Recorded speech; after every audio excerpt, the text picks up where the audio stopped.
يوم غريب، يوم عجيب، اسبوع صعب على الاهلاويه. انا بكلمك بكل امانه. الاهلي تعادل ماتشين في الدوري، وفي حاجه في الاهلي مش تمام. في حاجه في الاهلي، او في حاجه مش مفهومه. جماهير الاهلي عارفه ان في قلق، او حاسه ان في قلق، بس مش عارفه ايه هو.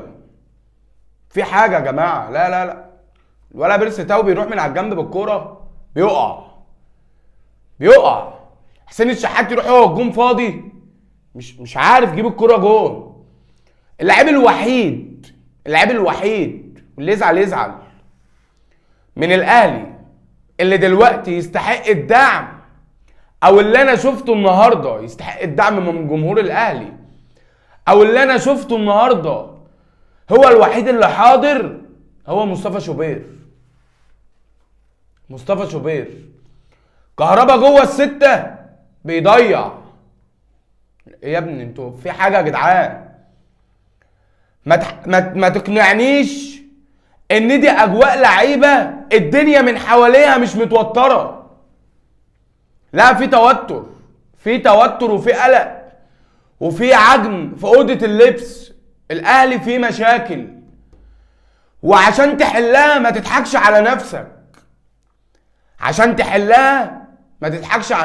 لان ده يعتبر بالنسبه لك كراجل زملكاوي، اللي بيحصل في الاهلي ده بالنسبه لي انا جديد. ده انا بالنسبه لي ما شفتوش قبل كده. ده بالنسبه لي حاله استثنائيه. في قلق معروف دايما. القلق اي حاجه عامله الاهلي قلق بتنقطع، بتتشال من جذورها. في قلق في الاهلي، في حاجه مش مفهومه. جمهور الاهلي عايز يفهمها، لكن في بعض ناس مخبيه على نفسها او عارفه. في قلق، في لعيب عامل لي في 2-3 لعيبه عاملين لي قلق. كان دايما معروف على الاهلي بيقوم جاي الكلام ده كله مش هتلاقيه. كان الاهلي دايما معروف بالذبح ايا كان النجم ومين. هو في حد اكبر من حسام ابراهيم في الكوره؟ في حد اكبر من الحضري وابراهيم سعيد في الكوره؟ هي الناس دي الاهلي عمل فيهم ايه؟ الناس دي الاهلي عمل معاهم ايه؟ بطلهم. وناس بتعيط وناس دمعت، وقال لك لو رجع بيا الزمن عمري ما اعمل اللقطه دي تاني، لان ما كنتش اعرف عقابها. فاللي بيحصل ده في عرف الكوره في لعيبه الاهلي، الناس دي مش مركزه. حسين الشحات والجون فاضي بره، كهربا جوه السته لمسه بيحطها في ايد الجون. بيرسي تاو يروح يقع. مروان عطيه اللي لما حتى الاهلي كان بيبقى وحش، او لعيبه الاهلي مش في يومها كان بيشيلهم، مروان مش باين. نص الملعب متاخد من الاهلي. في انفرادات بتروح على الاهلي، مصطفى شوبير بيطلعها.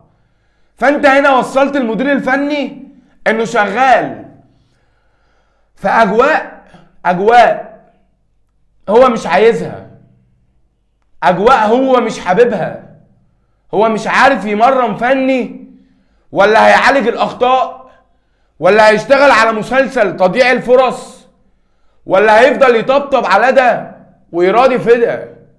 ما هو خلاص الموضوع فلت عن حده. وانا بقول لك انا راجل زملكاوي، ده اللي انا شايفه جديد ان الاهلي مش عارف يسيطر على اي لعيب ايا كان هو مين، عشان ما نسميش ايا كان هو مين. الاهلي طول عمره كان بيدبح في التخين وفي الصغير ايا كان. دي شهاده وطالعه مني من راجل عاقل عارف انا بقول ايه. فاللي بيحصل ده يا جدعان، لا دي ظروف، دي حاجات الناس ماشيه في طريق غلط. مدير الفني عنده مثلا كولر، عنده مثلا بطوله خلال من النهارده عد 10 ايام ولا 12 يوم. الاهلي عنده يعتبر نص نهائي في كاس الانتركونتيننتال. طب الراجل هتشتغل في اجواء ازاي؟ بتحضر لها قبلها باسبوع ولا ب10 ايام وانت مش عارف تحضر. انت مش عارف تكسب فرق في الدوري. انت اتعادلت مع الاتحاد، انت اتعادلت مع البنك. لو بيراميدز والزمالك فايقين شويه وكان زمان الفرق النهارده 4. لو الزمالك كان كسب المصري ونفترض انه كسب المحله بكره، كان زمانه فرق ب4 بونت عن الاهلي في دوري استثنائي، في دوري اللي هيضيع فيه بونت هيغرق بمعنى كلمه هيغرق. تبص على الاخ بيرسي تاو تلاقيه بيعوم طول النهار والليل عمال يعوم. وانت يا ابني بتسابق ابو ويف على الغطس ولا مين هيعدي المانش؟ والله حاجه غريبه يعني. تقعد تتفرج على لعيبه الكوره اللي بتاخد ملايين، تلاقي الناس بتعمل حاجات في الملعب غريبه الشكل. يا جماعه اللي يزعل من كلامي يزعل. بص انا للمره المليون انا راجل ما بعرفش غير الدغري، انا راجل ما بعرفش غير اقول كلمه الحق. انا لو دورت هطلع اقول ايه ولا هعدي على كل واحد اساله؟ مش هقول.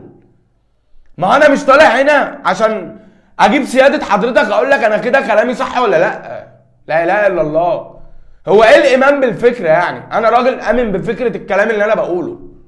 فانت يا عم الموضوع بسيط، الكلام ده انت شايفه صح على عيني وعلى راسي، شيل جزمتك على دماغك. شايف الكلام ده اللي انا بقوله غلط، وان انا بقى مثلا راجل زملكاوي فبجامل الزمالك بقى وبحفل على الاهلي والكلام ده مش عندي. او انت مثلا راجل زملكاوي فشايفني ان انا بطبل في الاهلي، فالموضوع مش مستاهل ان احنا بقى نغلط بقى وشتايم في الموضوع سهل.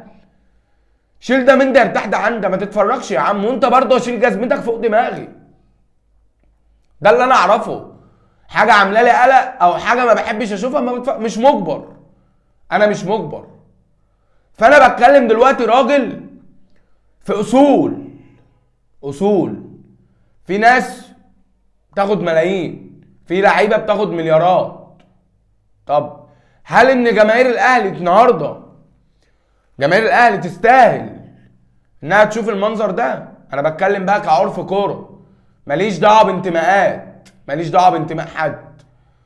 هل جماهير الاهلي حاسه انها مطمنه للفرقه دي وحاسه ان مفيش قلق بيحصل في غرفه اوضه اللبس بقى؟ حاسه ان اللعيبه، ما هي الموضوع باين. اللي ما بيخلكش تكسب ماتش حاجتين، يا مفيش توفيق يا انت مش مركز. الكوره لها حاجتين ما بيخلكش تكسب، يا مفيش، لا بتبقى حلوه قوي ومفيش توفيق، يا انت مش مركز. طب التوفيق مش موجود، ما هو انت ما تعبتش. انت الشوط الاول تنغلب، لا معاك توفيق. التوفيق كان حاضر. الاهلي الشوط الاول ينغلب 2-3، ففي هنا توفيق. انت وفقت انك ما تنغلبش، دي النقطه الاولى. النقطه الثانيه مفيش تركيز. فالتركيز علاجه ايه؟ في وش في الدايره دي، في قلق بيحصل. جماهير الاهلي مستحمله عشان البطوله اللي جايه وكاس العالم للانديه والكلام ده. اسمع اللي انا بقول لك عليه. جماهير الاهلي مستحمله اللعيبه دي واللي بيحصل بسبب البطولتين اللي جايين دول. لو الدنيا ما بقتش حلوه هتلاقي مجازر في 8-9 لعيبه بالكتير مش هتلاقيهم في الاهلي، من ضمنهم امام عاشور، من ضمنهم كهربا. انا بسمي، انا بقى عشان تبقى مع بعض دغري. في لعيبه في الاهلي مش هتبقى موجوده لو الاهلي انغلب الماتش الجاي في الانتر كونتيننتال والاهلي ما عملش نتائج ايجابيه في كاس العالم للانديه.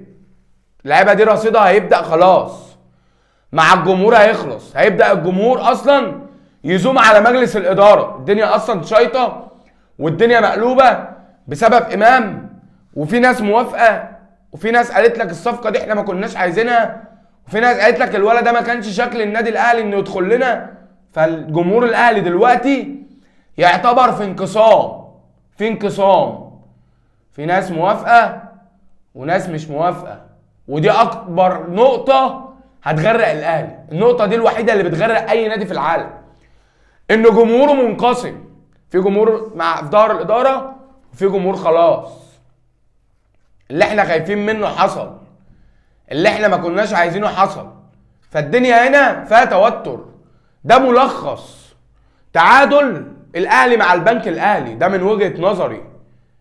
انت شايف حاجة غير كده حقك. انت شايفني غلطت في حاجه تانية، دي برضو وجهه نظرك. انا اللي يهمني ان الحلقه تعجب كل الناس، كبير وصغير. انا بطلع هنا عشان اقول الناس او الناس تبعتك عشان فكرتك، عشان انت راجل بتتكلم، انت راجل فاهم. فلو الحلقه عجبتكم انزلوا اعملوا لايك واعملوا سبسكرايب. احلى ناس في الدنيا.